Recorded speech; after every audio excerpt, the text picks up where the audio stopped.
Sveicināti, mīļie! Atceramies, ka mums ir svētajos rakstos teikts, ka Dievs pretojās lepniem un pazemīgiem dod žēlastību. Un kā tad tas varētu izskatīties? Kā tas izskatās? Jo bieži mēs atkal sajaucam to, saucot melnu par baltu un baltu par melnu.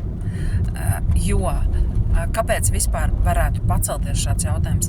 Tad, ka svētos rakstos mēs redzam, ir tāds pants, ka ir kādi, kuri lepojās ar pazemību un ar dažādām tur parādībām, kuras viņi it kā būtu redzējuši tur ar eņģeļiem un tā tālāk, bet neturās pie galvas, proti pie Kristus. Tātad pie evaņģēlija, tātad pie patiesības vārda, tātad pie tās Dieva taisnības, kura saka, ka mums viņš visus grēkus ir piedevis un tos vairs nepiemin, un ka mēs tiekam izglābti tieši šajā patiesībā, tieši Dieva taisnībā, ne savējā, un ka sava taisnība, mūsu taisnība, kuru apostols Pāvils uzskaita, kā šo te reliģiozo darbošanos, viņa tieši arī ražo to lepnību. Tātad, kur mēs vēl redzam, ka tas ir tieši šī lepnība un tieši šāda veida lepnība ir tas, par ko runā svētie raksti, un ka tieši ka tas ir tas, kas būtu tik ļoti bīstams. Ja?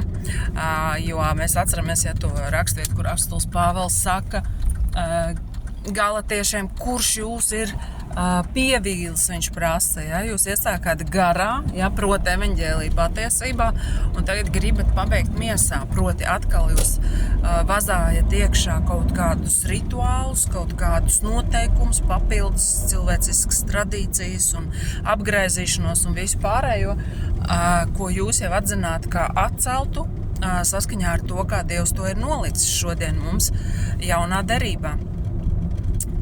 Un tātad šeit mēs redzam, ja, ka tā lepnība ir tieši tajā, mīļie, ka mēs pretojamies Dievu patiesībai, ka mēs joprojām uzskatām, ka redziet, Dievs bez mums galā netiks, ja, ka mēs nevaram vienkārši uzticībā un ticībā satvert to pestīšanu Kristu. Un tikai tādā veidā mēs arī varam piedzīvot Dievu spēku, kurš arī dod šīs te pārmaiņas mūsu sirdī pirmkārt un tālāk jau arī attiecīgi mūsu dzīvē. Un mums ir ļoti stipri jāstāv šai patiesībā un jāsakņojās dziļi šai Dieva mīlestībā, lai Dievs varētu pabeigt to iesākto darbu, ko viņš pie mums ir iesācis, un viņš to arī pabeigs, ja, to viņš ir apsolījis. Bet mums jāpaliek patiesībā, ja mēs nevaram kā galatieši iesākt garā un pabeigt miesā. Un tas, ka tieši šī ir tā lepnība, par ko runā svētie raksti, ja, to mēs arī varam novērot praksē, mīļie. Paskatāmies, cilvēki, kuri ļoti tā kā it kā viņi deg par Dievu, tā kā apostols Pāvils arī saka, ja, bet bez izpratnes, tur it kā visādas tur gavēņas taisa un visādas tur lūkšanas un visādas rituāls un visu kaut ko, un es nesaku, ka tas pats par sevi ir slikti. Slikti ir tas, ka tas ir viņu pamats, ja? Tātad viņi nevis uz Kristus pabeigto darbu paļaujās, bet uz šo te, uz visām šīm savām darbībām. Un attiecīgi viņi pieaug lepnībā, ja? Un pašiem nemanot, tāds cilvēks vienmēr nosodīs cits, viņš vienmēr skatīsies no augšu un teiks, tu tur un tā tālāk, ja, tu tur grēcinieks un tāds un šitāds. Protams, es nesaku, ka mēs nevaram teikt, ka kāds ir grēcinieks, ja, bet mums ir jāsaprot, kas ir tas patiesais grēks, ja, un mēs salīdzinamies ar to, ko Dieva vārds saka, nevis paši izdomājam kaut ko.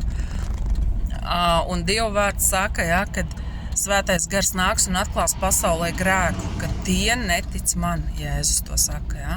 Tātad Svētais gars nāks un atklās pasaulē grēku, ka tie pasaulē, ja, netic man. Viņi netic, kad es esmu visu izdarījis. Viņi netic, ka mana svētās asins lija, lai viņi tiktu pestīti, ticot šīm žēlstības aktam, ja, šai Dieva mīlestībai, kas tika parādīta uz krusta Golgātā. Amen.